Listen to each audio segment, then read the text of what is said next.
Changement climatique, quelles solutions d'adaptation?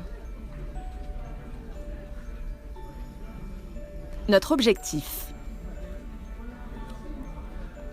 perméabiliser les sols et optimiser la gestion de la ressource en eau dans le quartier Beaulieu, Longchamp et Jeanne d'Arc.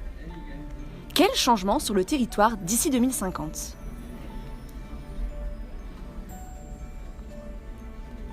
Les effets physiques et chimiques. Augmentation globale des températures, îlots de chaleur, inondations, fortes précipitations, imperméabilisation du sol, gaz à effet de serre, dégradation des sols et de l'environnement, rareté des ressources, perte de la biodiversité. Les effets sociaux et économiques. Augmentation de la démographie, plus 100 000 habitants sur la métropole rennaise. Augmentation des prix des matières premières et des ressources, avec des inégalités sociales et spatiales.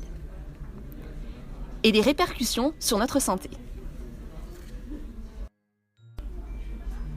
Comment agir? Comment s'adapter sur notre territoire? Constituer un sol résilient. Cela passe par une végétalisation, une diversité biologique et animale et une perméabilité du sol.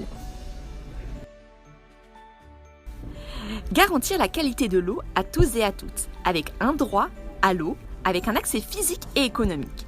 Ensuite, une qualité de l'eau pour des raisons de santé publique. Et enfin, une lutte contre le gaspillage et la récupération de l'eau de pluie. Réintroduire la ressource dans notre paysage. La renaturalisation d'une partie du cours d'eau. Reconnecter l'homme avec la nature. Des effets psychiques et psychologiques grâce aux aménités paysagères. Nous nous sommes focalisés sur 2 projets, à 2 lieux différents dans notre quartier. La rue curative. Il s'agit de la rue parallèle à l'hôpital. Nous avons pensé à la perméabilisation du sol avec la technique D-Pave.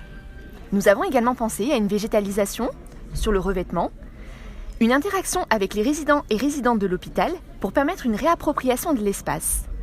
Sur le côté, une promenade ludique. Et enfin, nous avons repenser les mobilités. Le laboratoire expérimental sur le campus Beaulieu. Il s'agit d'un bâtiment architectural pensé dans son environnement et avec l'environnement, c'est-à-dire que les savoirs et les matériaux sont locaux. Ensuite, une interdisciplinarité. L'eau et les sols seraient au centre des réflexions sur l'écologie, mais l'écologie serait abordée sous tous ses aspects.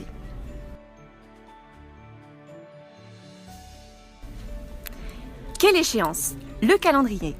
Nous souhaitons d'abord, sur tous nos projets, inclure la participation citoyenne pour co-construire les projets et mettre à profit l'intelligence collective. Ensuite, aujourd'hui, nous voulons agir sur l'existant, avec, comme on a pu le voir précédemment, la végétalisation des espaces vides et bétonisés, la lutte contre le gaspillage et la récupération des eaux de pluie.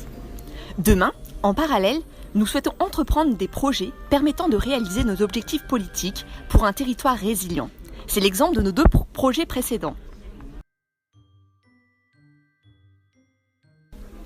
Et enfin, à plus long terme, ces réflexions et expérimentations nous permettront de remodeler nos modes d'organisation et nos modes de fonctionnement.